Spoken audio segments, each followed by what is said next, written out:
네, 그럼 이제 주주총회를 시작해 보도록 하겠습니다. 앞서서 이제 전강후약이었다라는 평가도 들으셨을 텐데 오늘 오전장까지는 분위기가 나쁘지 않았죠. 하지만 점점 이 강세가 약해지는 모습을 보였고 오후장에서는 이내 뒤집히는 모습까지 확인해 볼 수 있었습니다. 아무래도 일본 통화 정책에 대한 경계감 그리고 미국의 셧다운에 대한 우려 그리고 또 내만여의 날까지 겹치면서 여러 가지 좀 변동성이 나타난 하루가 아니었나 하는 생각이 드는데요. 자, 관련해서 투자 전략 어떻게 세우면 좋을지, 또 유망 섹터는 어느 곳일지 두 분과 함께 이야기 나눠보도록 하겠습니다. 김민성, 박준현 매니저 두 분 모시겠습니다. 안녕하십니까? 안녕하세요. 네.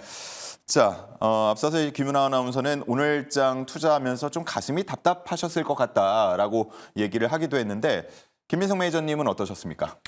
그냥 오늘은 쉬어가는 날이지 않았나. 답답하기보다는 그래도 이제 원웨이로 상승을 기대할 구간은 아니다 보니까 지금은 시장에 대한 모멘텀 자체가 약간은 이제 재료는 계속해서 만들어지고 있지만 결과적으로는 정치적인 불확실성도 계속해서 있는 상황이고 앞서서 이제 앵커님께서 말씀 주셨던 것처럼 여러 가지 우려감이 형성이 됐었던 날입니다. 그리고 내만여의 날 치고는 외국인에 대한 매도세가 상당히 생각보다는 적었기 때문에 저는 이제 수급에 좀 더 시장에 대해서 어제부터 집중을 했었는데 어제 들어온 외국인 자본 대비해서 오늘 매도한 외국인 자본이 좀 더 적습니다. 그래서 리스크 해지용으로 어느 정도 차익 매물이 나왔고 여전히 좀 홀딩하고 있는 자금들도 남아 있기 때문에 그냥 건강한 조정 정도였다라고 좀 생각을 하고 있고요. 이런 구간이 지나야지만 또 추가적인 힘 있는 반등이 나올 수가 있다 보니까 너무 걱정할 필요는 없는 시장이지 않을까 좀 개인적으로 이렇게 바라보고 있습니다. 네, 어느 정도는 예상한 정도의 수준이었다라고 말씀을 해주셨는데 실제로 시장의 평가 여러 가지를 보다 보면은 오늘 역시도 이 정도면 선방했다 이런 평가들도 있는데 우리 박준현 매니저님은 오늘 하루장 어떻게 보셨는지요? 네, 이 정도면 진짜 말 그대로 선방했다라는 이야기 할 수 있고 또 뭐라고 해야 되나? 이게 지금 그러니까 미국 시장이 올랐다고 해서 또 CPI가 예상치보다 하회했다고 해가지고 결국엔 어마어마하게 오를 거다 이런 기대는 솔직히 없었습니다. 예. 미국장과 요즘에 똑같이 가지 않는 흐름들 이런 것도 나오고 있고 그리고 여러 가지 정치적 불확실성을 포함해서 여러 가지 이슈가 얽혀 있다 보니까 어떤 한 가지에 주목하면서 시장이 움직이는 그런 분위기는 아니다라는 점을 이제 짚어주신 건데 말씀을 해주셨던 것처럼 2월 CPI가 예상치를 하회하는 흐름이 나타나면서 일단 뉴욕 증시는 어느 정도 반등이 나타났는데 중요한 건 이게 이제 2월 CPI였단 말이죠. 실제로 트럼프가 이 관세에 대한 압박을 넣기 시작한 게 2월 이후에 3월 그리고 본격적으로는 이제 4월부터 영향을 미치게 될 텐데 앞으로 어떻게 좀 예상을 해볼 수 있을까요?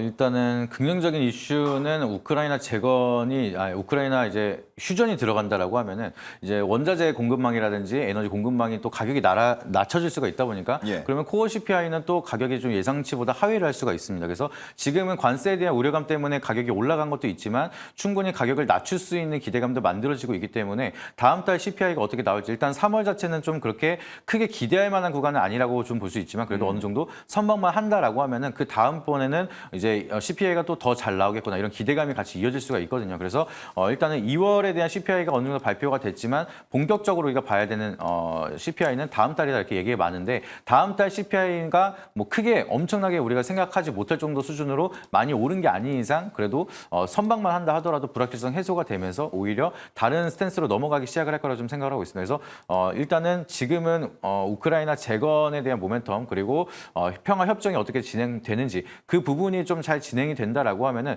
인플레 자체는 우리가 크게 걱정하지 않는 구간으로 넘어가지 않을까 좀 이렇게 개인적으로 바라보고 있기 때문에 일단은 지금 당장의 확정을 짓고 생각을 하시기보다는 앞으로에 대한 정치적 방향성 이제 끝나지 않았기 때문에 계속해서 정보를 팔로우하는 게 중요하다라고 좀 말씀드리도록 하겠습니다. 예.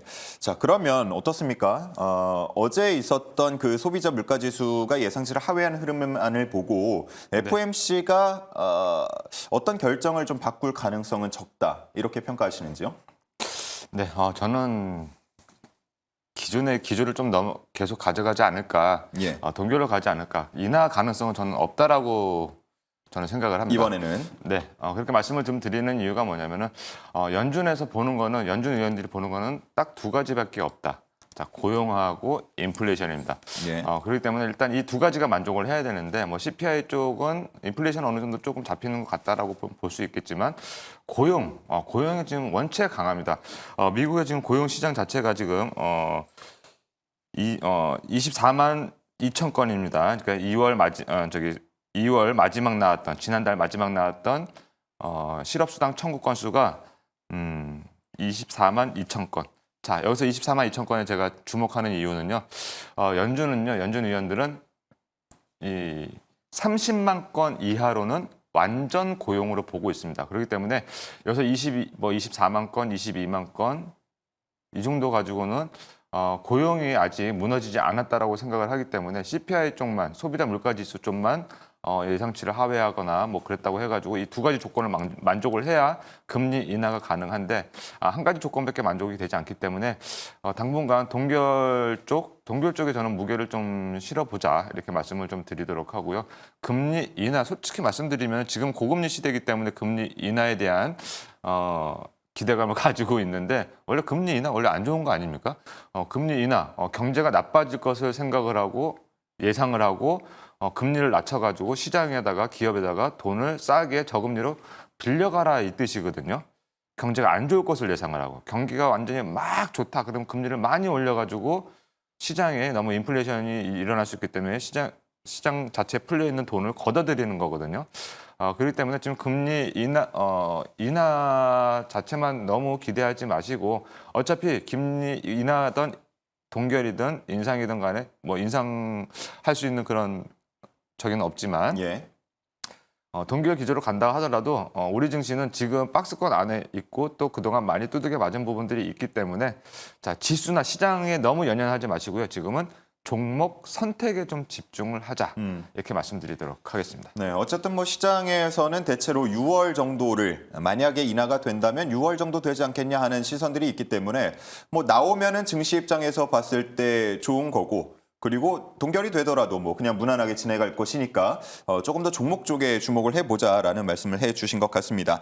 자, 좋은데요. 자, 그러면 우리 두 매니저님들께서는 오늘 장을 바라보면서 그리고 최근 흐름을 바라보면서 좀 어느 섹터를 주목하셨는지도 궁금합니다. 일단 오늘 장에서 좀 핫했던 분야를 꼽자면 양자 컴퓨팅을 빼놓을 수가 없을 것 같은데 네. 두 분도 주목을 한 번씩 해보신 적이 있는 것 같고 저희 방송을 통해서도 네. 어떻게 보셨습니까? 양자 컴퓨터는 이제 보안 쪽은 굉장히 좀 중요하죠. 앞으로도 계속해서 정부에 대한 모멘텀을 많이 가져갈 수 있을 거라 좀 생각을 하고 있는데 근데 지금 정부에서 얘기를 하고 있는 게 양자 컴퓨터를 만들겠다라고 제가 계속해서 얘기를 하고 있습니다. 근데 제가 항상 말씀을 드리는 게 양자 컴퓨터를 우선적으로 만들면서 기술력을 선도하고 갈 수 있는 국가는 아니라고 항상 말씀을 드립니다. 그래서 지금 뭐 한국에 대한 목표가 큐비트 300개를 사용하는 이제 양자 컴퓨터를 개발하는 게 목표다라고 얘기를 하는데 사실 이제 한국에서 큐비트 300개를 만들었다라고 하면은 IBM이나 구글은 한 1,500개까지 올라가 있는 상황이겠죠. 그러다 보니까 제가 이제 저번 주 월요일에도 말씀을 드린 게 국가 정부 예산 자체가 차이가 굉장히 큽니다. 한국 같은 경우에는 전년도 기준으로 했을 때 650조라고 말씀을 드렸고 미국은 9,000조가 넘어갑니다. 그만큼 이제 정부에서 쏟아 부을 수 있는 예산 자체가 다르기 때문에 기술력을 선도하면서 갈 수가 없습니다. 한국을 무시하는 게 아니라 이제 자본을 밀어 넣으면서 개발을 할 수가 있는 그런 모멘텀 자체가 다를 수밖에 없기 때문에 제가 계속해서 이제 체크를 하는 게 양자 컴퓨터를 개발하는 이런 컴퓨터 개발 하드웨어에 대한 모멘텀을 보고 투자를 하시기보다는 이제 양자 컴퓨터 개발이 됐을 때 그걸 보완할 수 있는 양자 보완에 대한 모멘텀은 계속해 필요할 수가 있지만 지금 양자 컴퓨터 개발하는 기업으로 올라가는 기업 같은 경우에는 어느 정도 이제 버블이 끼는 모멘텀 그리고 테마적으로 올라가는 가능성이 높기 때문에 항상 리스크 관리는 철저히 하셔야 된다라고 좀 미리 말씀을 드리고 싶습니다. 예. 자, 그래도 양자 전략위원회를 정부가 출범을 한다 그러고 여기 이제 민간도 포함이 될 텐데 어느 기업이 여기 이 프로젝트에 함께 좀 동참을 하냐에 따라서 증시가 좀 탄력을 받을 가능성 있지 않겠습니까? 뭐 탄력을 받을 수 있는 뭐 가능성은 저는 충분히 있다라고 보고 있고요. 지금 미국 증시에 있는 양자 컴퓨터에 관련된 종목들이 있습니다. 뭐 대표적으로 아이온큐라든가 아르게 컴퓨터라든가 예. 죄송합니다. 근데 거기에 관련된 종목들이 지금 작년에 많이 올랐다가 또 자그마한 노이즈에 많이 하락을 했죠. 근데 지금 거의 저점, 그러니까 하락세를 멈추고 횡보를 하고 있는 상황이거든요.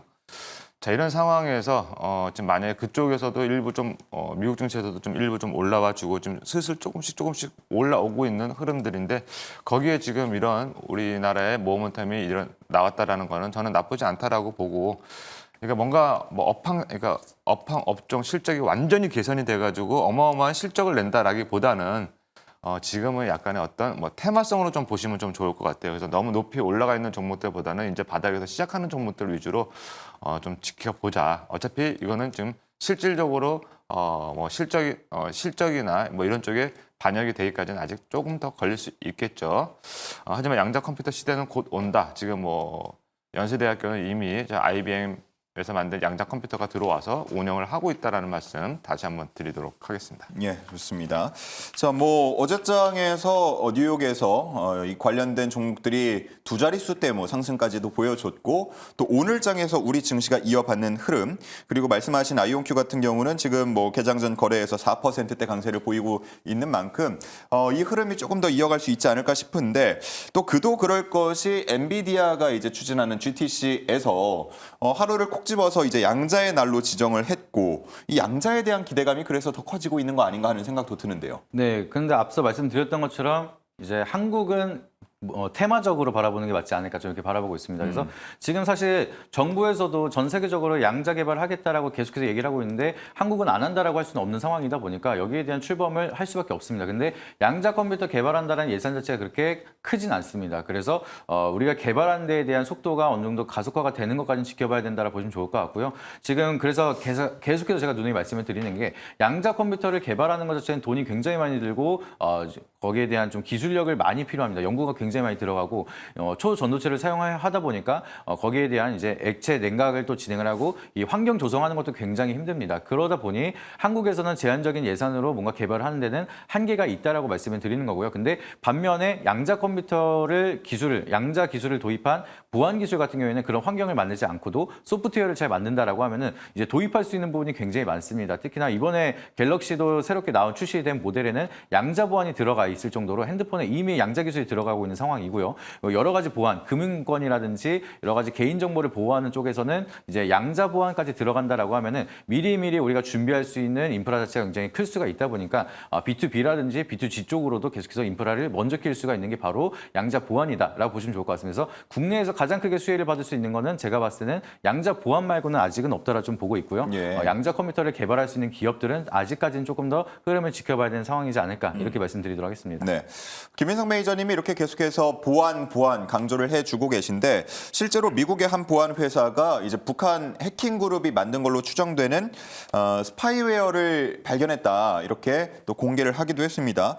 이 앱을 설치를 하면 이제 말 그대로 그 스마트폰 안에 있는 정보가 어디론가 다 전송이 될 수 있고. 그리고 오디오나 카메라를 실시간으로 또 볼 수 있는 뭐 그런 상황이라는 건데 실제로 우리가 뭐 개인들도 지금 느끼고 계실 거예요. 스마트폰을 이제는 누구를 빌려주면 진짜 그 스마트폰을 가지고 뭘 하는지 계속 지켜보고 있어야 될 정도로 이게 어떠한 좀 뭐랄까요 스파이 앱 같은 거를 몰래 설치를 하게 되면 큰 문제가 발생할 수도 있기 때문에 보안주에 대한 관심도 점점 커지는 것 같은데 하지만 이 증시 투자 관점에서 보면 보안? 뭐 안랩 정도 빼고는 떠올리는 종목이 많지는 않으실 것 같아서 이 보안주의 흐름은 우리가 얼마나 어떻게 눈여겨봐야 할지 우리 준현 매니저님 의견 어떠세요? 네, 저도 역시 뭐 보안주는 봐야 된다라고는 보지만은 근데 보안주는 테마성이 좀 짙습니다. 양자 암호 보안도 마찬가지고 그다음에 지금 뭐 코인 같은 경우도 해킹 이야기가 나올 때마다 뭐 보안주들이 한 번씩 움직였는데 좀 연속성들이 많이 없습니다. 좀 종목들 자체가 좀 가볍고 또 가벼운 종목들이 많고 뭐 다양하게 몇십 개씩 막 되지 않기 때문에 잠깐 떴다가 가라앉는 그런 경우들을 많이 봐왔습니다. 그래서 뭐 진짜 저점에 안 움직일 때 횡보할 때 분할 매수를 해놓고 뭐 어디 북한에서 해킹하기를 뭐 코인이 해킹되기를 기다리는 수밖에 없는 그런 상황인데 그런 거는 뭐 조금 투자라고 좀 하기 좀 힘들죠. 그래서 일단 뭐 시세가 좀 나올 때 그때는 한 번씩은 봐도 괜찮지 않을까 이렇게 말씀드리도록 하겠습니다. 좋습니다. 뭐 창과 방패가 있다고 한다면 창이 발전하면 발전할수록 이 방패도 함께 발전을 해야 되고 주가도 만약에 창이 올라간다 그러면 방패도 함께 올라가야 하는 게 당연할 텐데 우리 박준현 매니저님은 좀 테마성으로 보자라는 부분이었고 김민석 매니저님은 오래전부터 보안주를 많이 강조를 하셨기 때문에 네. 어떻게 좀 지금 투자를 해서 약간의 중장기적인 관점으로도 투자를 해볼 수 있다. 이에 대한 의견은 어떠십니까? 저는 올해는 트레이딩으로 보셔야 된다. 올해는 말씀드렸는데 트레이딩. 춘현 매니저님이랑 같은 의견이고요. 예. 이제 지금 사실 제 개인 정보는 아마 중국에 다 있을 겁니다. 이제 모두 다 공감하실 것 같은데 그만큼 이제 뭐 스파이웨어 때문에 개인 정보 빼가는 거 아니야 이런 걱정을 많이 하시는 분들도 계시지만 대부분의 국민들은 이미 내 개인 정보쯤이야 이미 다 팔렸는데 뭐 약간 이렇게 생각을 하시는 분도 굉장히 많으십니다. 그래서 주가가 안 오르나요? 그렇죠. 그래서 여기에 대한 심각성이 좀 계속해서 좀 투입이 될까, 수요가 만들어질까? 아직은 좀 그렇게 생각을 하고 있습니다. 그래서 이게 단발적인 이슈로만 올라가고 끝나는 경우가 굉장히 많고요. 오늘 같은 경우에도 북한에 대한 이슈가 만들어지기 시작을 했는데 이게 사실 10년, 20년 전부터 계속해서 해킹에 대한 공격이 만들어졌습니다. 그래서 오늘도 한 싹이 잠깐 급등하고 한 20 몇 % 반등이 나오고 윗꼬리를 크게 남길 수밖에 없었던 게 모멘텀 자체가 일회성일 가능성이 크다 보니까 그래서 좀 투자 심리가 길게는 못 가고 있습니다. 근데 제가 올해만 트레이딩이라고 말씀을 드린 이유는 내년부터는 AI 기본법이 이제 시행이 됩니다. 공표하고 나서 1년이 지났기 때문에 근데 AI 기본법을 보시게 되면 보안에 대한 포커싱이 굉장히 많이 맞춰져 있습니다. 워터마크라든지 이제 개인정보 보호법이라든지 이런 게 들어가 있기 때문에 그러면 의무적으로 기업이라든지 기관에서는 이 보안에 대한 소프트웨어를 필수적으로 사용할 수밖에 없는 시기가 내년에는 강제적으로도 만들어질 수밖에 없기 때문에 그러면 이 기업들에 대한 실적의 인프라가 커질 수 있는 구간은 내년부터지 않을까. 그래서 지금은 단순히 기대감, 내년에는 실적을 찍는 한 해가 되지 않을까 생각을 해서 올해는 기회를 줄 때마다 수익을 챙기는 전략, 내년에는 바닥에 있을 때 모아가는 전략으로 접근하시는 게 맞다라고 좀 생각을 하고 있습니다. 네, 당장 뭐 본격적인 투자를 하기보다는 계속해서 일단 관심을 가지고 그 추이를 지켜보자라는 말씀을 해주신 거고요. 우리 춘현 매니저님은 혹시 뭐 누가 전화 좀 빌립시다. 제가 핸드폰이 꺼져서요 하면은 빌려주십니까? 안 빌려주십니까? 네. 그리고 저는 솔직히 말씀드리면은요. 예. 아까 우리 민선 매니저의 자기 그 개인 정보가 이미 중국에 다 넘어가 있을 거다라고 이야기를 했는데 네. 저도 지금 하루에 거의 스팸 문자가 한 20통 이상 오고 모르는 전화 솔직히 뭐 방송국에서 올 수도 있고 나를 필요로 하는 사람이 또 전화할 수도 있는데 안 받을 수도 없고 예.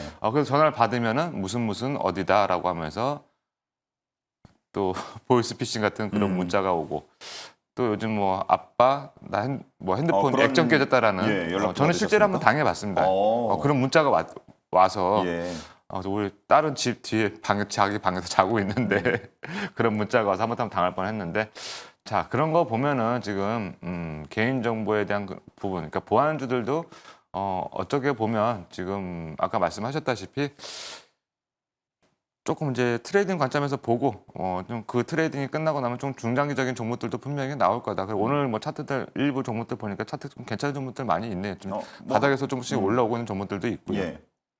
한두 종목 혹시 있으면 소개도 같이 해주셔도 되는데요. 아까 저 민성 매니저 오늘 한싹 이야기를 했어요. 예. 한싹 차트도 지금 보시게 되면은 자, 좀 차트를 한번 보면서 말씀을 드릴게요. 자, 한싹도 지금 1,500만 주 작년 그러니까 올 1월 달에 발생을 했죠. 참 들어와 있는 수급이다라고 좀 보시고 오늘 일부 좀 나가긴 했지만 그래도 지금 자리를 본다면은 저렴한 자리에 안착을 하고 있거든요. 그러니까 지금 거래량만 더 터지면은 아래로 가는 것보다는 위로 갈 수 있는 확률이 조금 더 많다라고 좀 말씀을 좀 드릴 수 있고요. 센즈랩도 지금 오늘 보니까 수급들이 상당히 좋습니다. 지금 거래량의 연속성들이 붙고 있거든요. 근데 지금 그러면 이거 지금 사도 되는 건가요?라고 말씀하실 수 있는데 차트를 이렇게 길게 놓고 보면 대부분의 지금 보안주들이 유명한 보안주들이 주가 자체가 지금 거의 바닥권에서 이렇게 움직이고 있더라고요. 예. 자 지금 센즈립도 마찬가지고 뭐 한 종목만 더 본다면은 ICTK 이 종목도 지금 보시게 되면은 어떻습니까? 주가 자체가 지금 많이 밀려 있습니다. 고점 대비 많이 밀려 있는 상태에서 이 저점에서 거래량들이 붙고 있다라는 거는 한번 위로 움직일 수 있는 부분이다. 이런 아이들은 이제 조금씩 분할 매수 관점으로 해서 한번 나중에 빵 튀어오를 때 감사합니다 하고 나오면 좋겠죠. 예. 이상입니다. 뭐 저희가 양자부터 시작해서 양자 보안으로 얘기를 좀 이어갔지만 AI가 발전하면서 보안은 또 필연적으로 함께 따라 붙는 이슈이기 때문에 좀 관련 추이를 어느 한쪽에 관심 종목 넣어놓고 좀 잘 지켜보는 게 좀 중요하겠다라고 생각이 듭니다. 자, 마지막은 이제 방산 얘기를 하면서 마쳐야 할 것 같습니다. 유럽 최대 방산주죠. 라인메탈 CEO가 유럽의 재무장 시대가 시작됐다라고 말하면서 일단 주가가 오르기 시작했고 매출도 실제로 성장하는 모습들이 보여 이어졌습니다. 뭐 그러다 보니까 당연히 뭐 우리 방산주에 대한 관심으로 이어질 수밖에 없었는데 일단 뭐 한화 에어로스페이스, 현대로템 오늘도 강했고요. 올해 들어서만 뭐 2배 넘게 올라가고 있는 흐름. 그리고 목표 주가는 더 높게 제시를 하는 증권사들이 나타나고 있는 흐름인데 어떻게 한화 에어로스페이스 황제주 100만 원대 갑니까? 네, 저는 충분히 갈 수 있을 거라고 생각하고 있습니다. 지금 방산이 계속해서 계속 가고 있는 이유가 시장이 사실 애매하면은 실적이 찍히는 산업을 좀 선택을 하고 있는 투자 성향이 나타나고 있습니다. 근데 조선도 마찬가지로 수주가 계속해서 찍히다 보니까 우리가 매도할 필요가 없다라고 생각을 하면서 신고가 영역을 계속 달려가고 있는데 그거보다 전망치가 올해 더 좋은 게 사실 방산입니다. 우리가 이제 우크라이나랑 러시아가 휴전이나 종전을 하게 된다라고 하면은 방산 쪽에는 악재가 아니냐 이렇게 생각을 하고 있는데 사실 유럽망 쪽으로 우리가 인프라 확대를 하고 있고 유럽에서도 방위비를 증액하고 있다라고 하고 있다 보니까 22년도에 우리가 방산 수출의 고점을 찍었습니다. 173달러에 기록을 했고 그리고 그 다음해에는 135억 달러 그리고 작년 같은 경우에는 95억 달러로 점점 이제 방산에 대한 수출 추이가 줄어들기 시작을 했는데 올해 같은 경우에는 유럽 인프라망이 커지기 시작을 하면서 전망치가 240억 달러까지도 예상이 되고 있습니다. 그러면 어마무시하게 성장을 하고 있는 상황이기 때문에 그냥 거품으로 그냥 기대감 때문에 올라가는 산업이랑은 조금 다르게 EPS가 찍히고 수주 잔고가 늘어나고 있고 실질적으로 우리나라 기술 이제 방산 기술에 대한 인정을 받고 인프라 계속 커지고 있는 상황이다 보니까 이런 추이가 계속 이어진다라고 하면은 특히나 또 현대 로템이라든지 하나 에어로스페이스는 유럽 쪽에 대한 인프라를 계속 키워가고 있다 보니 여기에 대한 실질적인 수혜를 많이 받아갈 수 있는 기업이라 좀 바라보고 있어서 이런 흐름이 좀 지속적으로 이어진다라고 하면은 과거에 우리가 진짜 2차 전지 정말 100만 원 갈까 이런 얘기도 많이 나왔었는데 그거는 마찬가지로 포모 현상까지 이어진다라고 하면은 하나 에어로스페이스 100만 원도 우리가 얘기 못할 그럴 가격은 아니다라고 좀 생각을 하고 있습니다. 좋습니다. 춘현 매니저님은 동의하시나요? 네, 뭐 실질적으로 뭐 실적이 찍히고 있기 때문에 이 실적이 찍히고 있기 때문에 또 지금 유럽도 자주 국방을 외치고 있는 그런 상황이라 뭐 우리나라 뭐 무기 자체가 가성비 이야기도 나오고 뭐 낫기도 빠르다 뭐 이런 등등등의 좋은 이야기들은 K방산에 지금 다 쏠리고 있는 걸로 알고 있습니다. 뭐 업황 자체만 놓고 본다면 이거보다 더할 나위가 없다, 더 좋을 수가 없다라고 저는 말씀을 좀 드리고 싶습니다. 근데 가장 중요한 부분 중에 하나는 지금 많이 올랐다라는 겁니다. 단기적으로 지금 너무 많이 올랐기 때문에 뭐 현대로템도 마찬가지고 LIG 넥스원도 마찬가지고 뭐 한국항공우주도 마찬가지고 지금 대부분의 한 10조 내외 정도 되는 시총을 가지고 있거든요. 예. 근데 이번 달부터 지금 이제 공매도가 재개가 되면은 이런 종목들이 공매도 타겟이 되기가 참 좋습니다. 만약 시총이 어마어마하게 커버리면 공매도 타겟이 좀 되기가 많이 올라도 힘들거든요. 근데 지금 뭐 예를 들면 요 정도 시총이면은 공매도 세력들에게 타겟이 되기가 딱 좋기 때문에 만약에 이걸 알고 있는 뭐 예를 들면 외국인이라든가 큰 손이라든가 뭐 헤지펀드라든가 이런 쪽은 이제 이쪽을 매수하기가 좀 힘들 것 같거든요. 그렇다면은 매수가 없으면 당연히 수급이 좀 빠지면서 조금씩 흘러내리지 않을까. 그런 관점에서 본다면 일단은 지금 당장 들어가는 건 조금 위험하지 않을까 이렇게 말씀드리도록 하겠습니다. 네, 이 방산 얘기를 참 최근에 많이 했는데 더 많이 할 수밖에 없는 움직임이 나타나고 있어서 오늘도 빼놓지 않고 한번 짚어봤습니다. 자, 이제는 두 분이 가지고 온 탑픽 종목을 확인해 볼 시간입니다. 먼저 섹터를 알아볼 텐데요. 바로 만나보시죠. 자, 전선과 화장품이 나왔습니다. 뭐 최근에 주목을 계속해서 받고 있는 섹터들인데 뭐 선정 이유부터 한번 들어볼까요? 네, 최근 들어서 전선 쪽은 약간 좀 쉬어가는 흐름이 많이 이어졌다 보니까 다시 한번 우리가 주목할 필요가 있다라 좀 보시면 좋을 것 같습니다. 구리 가격도 계속해서 상승을 하고 있는 상황이고 이제 글로벌 빅테크 기업들이 계속해서 인프라는 추가적으로 투자를 하겠다라고 계속 밝히고 있습니다. 그래서 지금 여기에 대한 인프라가 확대가 되고 데이터 센터가 늘어나기 시작을 한다라고 하면은 우선적으로는 구리에 대한 수요가 늘어나기 시작을 하고 가격도 더 올라갈 수가 있고요. 그렇게 된다라고 하면은 전선을 좀 더 비싸게 팔 수가 있다 보니까 영업이익 측면으로 수혜를 받을 수 있는 기업들이 굉장히 많다라고 보시면 좋을 것 같습니다. 그리고 미국의 이제 노후 송전이라든지 이제 전선 교체에 대한 수요 사이클이 맞물리기 시작을 하다 보니까 이제 계속해서 관세에 대한 우려감 때문에 최근 들어서 약간 부각을 많이 못 받고 있었던 대표적인 업종인데 제가 항상 누누이 말씀을 드리는 게 관세를 이제 높인다고 하더라도 관세보다 더 많은 수혜가 이어진다라고 하면은 사실 좀 더 비싸게 만약에 구매를 한다라고 하더라도 수혜가 팔 수 있는 게 더 많아진다라고 하면은 그거를 좀 상회하면서 리스크보다는 호재로 적용이 될 수가 있습니다. 그래서 전선 같은 경우에는 관세 때문에 우려감으로 영업이익 떨어지는 거 아니야?라고 생각하실 수 있겠지만 그거보다 더 많이 팔면 되고요. 그리고 이제 팔 수 있는 인프라가 더욱더 커지게 된다라고 하면은 이제 우크라이나 재건도 마찬가지로 전선에 대한 수요 많이 필요합니다. 이런 부분 생각한다라고 하면은 앞전에 말씀드렸던 것처럼 실적을 찍으면서 올라갈 수 있는 대표적인 산업 중에 하나가 전선이기 때문에 계속해서 주목할 필요가 있는 산업이라서 다시 한번 관심 있게 지켜보자라는 관점으로 말씀을 드리도록 하겠습니다. 네. 탑픽 종목이 무엇인지 잠시 후에 만나보도록 하고요. 자, 다음은 화장품을 주목하셨네요. 네, 화장품이었습니다. 예. 자, 화장품을 좀 주목한 이유가 뭐냐면은 지금 이제 한알령에 대한 기대감인데 그냥 간단합니다. 한알령이라는 그 자체가 악재였습니다. 한알령이라는 자체가 악재였기 때문에 그렇다면은 그 악재로 인해서 가장 많은 피해를 봤던 업종은 어디일까? 당연히 게임이라든가 엔터라든가 이런 화장품 요 세 섹터가 가장 크게 피해를 받았을 거다. 뭐 카지노도 있고 여행 뭐 등등등이 있겠지만 일단 이 세 업종이 가장 피해를 많이 받았을 테고 근데 지금 이 화장품 업종은 이 한알령 기간 동안 뭐 북미라든가 그다음에 뭐 동남아 쪽이라든가 또 퀄리티가 높은 고가 제품 쪽으로 일단 사는 방법을 모색을 했습니다. 그래서 지금 실적이 실질적으로 잘 찍히고 있습니다.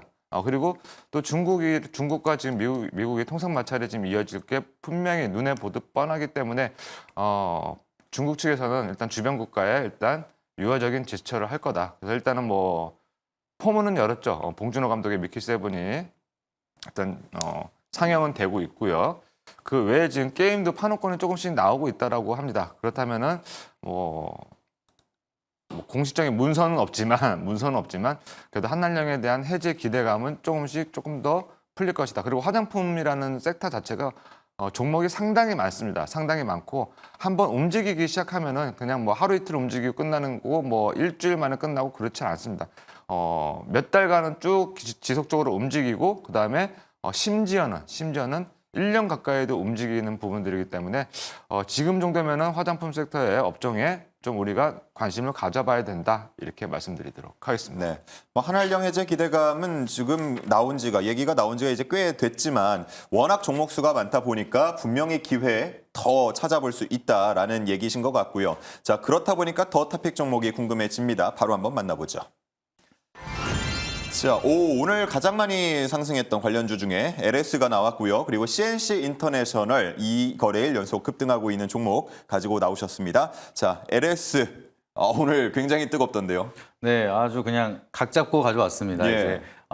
이제 올라가야 되기 때문에 수익률을 끌어올리기 위해서 LS를 좀 가져왔다라 보시면 좋을 것 같고요. 이제 전선에 대한 모멘텀 전반적으로 굉장히 좋다라 말씀을 드렸습니다. 근데 그 중에서도 가장 좀 뜨거운 감자로 거론이 되고 있는 모멘텀을 가지고 있는 게 LS이기 때문에 좀 시장에서 부각을 받으면서 시세 측면에서도 좀 강한 시세가 만들어지지 않을까 좀 이렇게 생각을 해서 좀 가져오게 됐고요. 그리고 LS 같은 경우에는 지금 미국 해저 케이블에 대한 시장 선점을 하기 위해서 선제적으로 좀 진출에 대한 모멘텀을 일찌감치 진행을 하고 있었습니다. 그래서 아까도 말씀드렸던 것처럼 미국에 대한 노후 케이블에 대한 교체 수요가 맞물리기 시작을 하다 보니까 LS그룹주 같은 경우에는 미국에 대한 시장 인프라를 진출을 우선적으로 하다 보니 여기에 대한 수혜를 우선적으로 가져갈 수 있는 상황이다라고 보시면 좋을 것 같고요. 그리고 이제 이번에 또 가장 핫했던 이슈가 LS 전선이랑 대한전선에 대한 특허권 분쟁이 있었습니다. 근데 이게 2심까지 넘어가면서도 LS 전선이 또 승소를 하게 됐는데 1심에서도 마찬가지로 LS 전선이 승소를 했습니다. 근데 지금 LS 전선 같은 경우에는 여기에 대한 위약금 자체가 적기 때문에 이제 맞항소를 하게 되면서 이번에도 마찬가지로 승소를 했는데 금액이 좀 더 크게 진행이 됐습니다. 그래서 지금 대한전선이 특허권에 대한 분쟁이 적기 때문에 LS전선이 좀 더 앞으로 사업에 대한 인파를 확보하는데 좀 유리한 측면으로 올라갈 수가 있지 않을까 이런 모멘텀도 가지고 있는 상황이고요. 그리고 이번에 또 특허권 분쟁에서 졌기 때문에 또 추가적인 모멘텀이 만들어지기 시작을 한 게 대한전선에 대한 모회사 호반그룹이 LS에 대한 지분을 매입한다는 소식이 만들어지기 시작을 하면서 오늘 아주 강한 상승세가 만들어지기 시작을 했습니다. 여기에 대한 거는 경영권 분쟁에 대한 모멘텀까지 붙기 시작을 하면서 오늘 시세가 좀 강하게 분출되기 시작을 한 건데 아무래도 지금 분쟁 자체가 좀 계속해서 지고 있는 상황이다 보니까 호방그룹이 지금 LS에 지분 투자를 하게 되면서 전략적인 투자 파트너로 가고 약간 분쟁에 대한 모멘텀을 조금 유리하게 끌고 오기 위한 전략이 아닌가. 그렇게 된다라고 하면은 추가적인 지분 매입이라든지 경영 참여에 대한 좀 지분 확보가 이어지지 않을까라는 기대감이 시장에 반영이 되기 시작을 하면서 좀 강한 시세가 만들어지고 있다라고 좀 생각을 하고 있습니다. 그리고 마지막으로 모멘텀을 한 가지 더 말씀을 드리면은 앞전에 이제 오프닝 때 말씀을 드렸던 상법 개정에 대한 수혜를 받을 수가 있는 게 바로 LS 그룹 주기 때문에 최근 들어서 상법 개정에 완전히 반대되는 정책을 얘기를 했던 게 바로 LS입니다. 그래서 이번에 의무적으로 상법 개정이 된다라고 하면은 주주에 대한 의무가 된다. 그러면은 LS는 이제 거기에 대한 수혜를 투자 심리적으로 이어지지 않을까 이렇게 생각을 하고 있기 때문에 가장 핫한 모멘텀을 다 가지고 있는 LS 앞으로도 계속해서 추가적인 상승 기대해 볼 수가 있다라고 보시면 좋을 것 같습니다. 예. 뭐 마음에 안 들면 투자 안 하면 되지 않냐. 네. 예, 이 발언이 있었던 그 점을 짚어주셨네요. 알겠습니다. 자, 다음 CNC 인터내셔널로 가볼까요? 네, 지금 CNC 인터내셔널. 자, 동사는 지금 색조 화장품 ODM 기업입니다. 자, 그리고 지금 차트 시세상으로도 지금 주가는 3년 중 저점을 다지고 이제 추세를 좀 전환하는 것으로 좀 보여주고 있습니다. 그리고 또 이 종목을 제가 유심히 또 봤던 부분 중에 하나는 뭐냐면 이제 곧 3월달인데 3월 지나고 나면 이제 곧 여름이 옵니다. 예. 여름이 오면 일단 아무래도 색조 화장품 관련주들이 조금씩 오르는 경우들이 있거든요. 네, 그래서 지금 제가 뭐 지금 CNC 인터내셔널 색조 화장품 ODM 전문 기업이라고 말씀을 드렸는데 그 외에 지금 뭐 클리어도 일단 색조 화장품 하면은 빠지지 않는 기업이죠. 근데 그 종목도 지금 차트 잠깐 보여드릴게요. 클리어라는 종목. 네. 클리어라는 종목도 이렇게 보시게 되면 많이 올랐던 45,000원 대비해서 이렇게 저점이죠. 저점 부근에서 어떻습니까? 지금 이렇게 거래가 붙으면서 꼬물꼬물 올라오고 있거든요. 그러니까 지금 이제 색조 화장품 쪽이 조금 화장품 업종 중에서도 색조 화장품이 조금 올라오는구나. 그런 개념에서 좀 종목들을 오늘 서치를 하다 보니까 CNC 인터내셔널이 눈에 확 띄었다. 수급이 오늘 상당히 좋더라고요. 예. 자, 여기까지 말씀드리도록 하겠습니다. 네, CNC 인터내셔널의 경우에는 어제 일단 26%빵 한번 신호탄을 쐈고 오늘도 7%의 상승을 이어가면서 뭐 누군가가 보기에는 이제 좀 새로 투자하기 겁나요 하실 수도 있거든요. 그래서 네. 좀 차트를 보여주시면서 가격 전략도 함께 짚어주시면 좋을 것 같습니다. 네, 지금 이제 저는 눌림목이라고 생각을 합니다. 일단 차트를 보면서 말씀을 좀 드리겠습니다. 352480. 예. 자, CNC 인터내셔널 일봉 차트를 좀 보여드릴게요. 자, 추세 자체는 뭐 어제 오늘 일부 좀 올랐다라고는 하지만 지금 13만 원짜리 종목이었습니다. 그런데 지금 오늘 44,000원. 많이 올랐는데 44,000원이에요. 고점 대비 아직 반토막도 더 나 있는 그런 상황이고요. 자, 지금 늘 말씀드리지만 저는 눌림목을 참 좋아합니다. 그래서 거래가 어제 오늘 거래가 붙고 좋은 모습, 윗꼬리가 달렸지만 오늘 아랫꼬리도 달렸다라는 거는 매수와 매도가 싸웠는데 비겼다 이렇게 볼 수 있겠습니다. 자, 그리고 캔들 자체만 놓고 본다면 이제 거래가 줄면서 옆으로 이렇게 주가가 어떻습니까? 횡보할 수 있습니다. 자, 요거를 눌림목이라고 이야기합니다. 자, 여기서 만약에 급등한다면은 얘가 이후에 급등을 한다면 이 자리를 눌림목이라고 볼 수 있어요. 그렇기 때문에 지금 정도가 가장 투자하기에 좋은 시점이다 이렇게 말씀을 좀 드리도록 하고요. 자, 목표가는 6만 원 제시해 드리고요. 손절가는 32,000원 제시해 드리겠습니다. 32,000원 라인이 자, 여기 처음 급등했던 라인입니다. 자, 그 라인 부분이고요. 위쪽으로는 만약에 가게 되면은 6만 원. 자, 6만 원 그 밑으로는 그러니까 그 위로는 매물이 조금씩 이렇게 쌓여 있는데 그 밑으로는 매물이 거의 없다. 6만 원 밑으로는 매물이 거의 없다. 이렇게 지금 주가가 조정받을 때 거래가 거의 없었죠. 자, 여기에 초점을 맞춰보도록 하겠습니다. 네, 목표가 6만 원, 손절가 32,000원입니다. 자, 다음 다시 LS로 돌아가서요. LS 오늘 거의 19% 가까이 올랐기 때문에 가격 전략 궁금해집니다. 네, 차트 한번 보여주시게 되면은 이게 또 강한 상승을 보여주면서 저의 또 순위를 바꿔줄 수 있을지 아주 기대가 되는 그런 종목인데 지금 차트 보시면은 224일선 위로 딱 안착을 했습니다. 그만큼 장기 매물대를 소화시키면서 여기 위에 딱 안착을 했기 때문에 위로 상방으로 추가적인 상승이 이어진다라고 하면 좀 더 수월하게 올라갈 수 있는 상황이 상황이라 보시면 좋을 것 같고요. 이 224일선 라인이 또 지금부터는 지지 라인이 될 수가 있다 보니까 여기서 크게 패닉셀이 만들어지지 않는다라고 하면은 하방보다는 상방에 대한 기대감이 더욱더 큰 자리다라 보시면 좋을 것 같습니다. 그래서 이게 반등이 쭉 이어진다라고 하면은 박스권 상단이 20만 원인데 20만 원까지 기대는 해보지만 이제 그 전에 1차 목표가로 15만 원 우선적으로 말씀드리도록 하겠고요. 손절가 라인은 추세 이탈하는 10만 5천 원대 잡고 박스권 전략으로 우선적으로 말씀드리도록 하겠습니다. 네, LS의 목표가는 15만 원, 손절가 10만 5천 원이었습니다. 자, 이렇게 해서 두 종목이 편입이 되고요. 이제 3월 말을 향해서 가고 있습니다. 거래일이 약 10거래일 조금 더 남은 상황인데요. 지금의 실적은 어떤지 실적 발표 시간으로 넘어가서 확인해 보고 오겠습니다. 안녕하세요. 이주연입니다. 실적 발표는 편입한 종목들의 지속적인 투자 전략을 전해드리는 시간인데요. 먼저 1000%의 수익률에 도전하고 있는 내 매니저들의 수익률 변화부터 확인해 보겠습니다. 오늘도 전거래일 대비 상승률부터 확인해 보시죠. 1위는 요즘 기세가 좋은 송률 매니저가 차지했습니다. 10% 상승하면서 1위에 안착을 했고요. 요즘 수익률 합산 박철순, 김민성 매니저가 3, 4위권에 머물고 있었는데 오늘은 나란히 5%의 상승률을 보여주고 있습니다. 박준현 매니저가 오늘은 조금 쉬어가면서 0% 수익률을 내기도 했습니다. 그렇다면 이 네 분의 합산 수익률은 어떻게 될까요? 지금 바로 확인해 보도록 하겠습니다. 합산 수익률 바로 1002%입니다. 이제 1000%를 넘어선 상황인데요. 앞으로는 이 목표를 달성했으니까 어느 정도의 기록까지 세울 수 있을지 계속해서 지켜봐야겠습니다. 그렇다면 이 합산 수익률에 누가 가장 기여를 많이 했는지도 살펴보도록 하겠습니다. 1위는 계속해서 박춘현 매니저네요. 337%로 계속해서 1위를 지키고 있긴 하지만 이 뒤에 계신 매니저 세 분의 약진이 두드러지는 요즘입니다. 송률 매니저는 273%로 1위를 바짝 쫓아가고 있고요.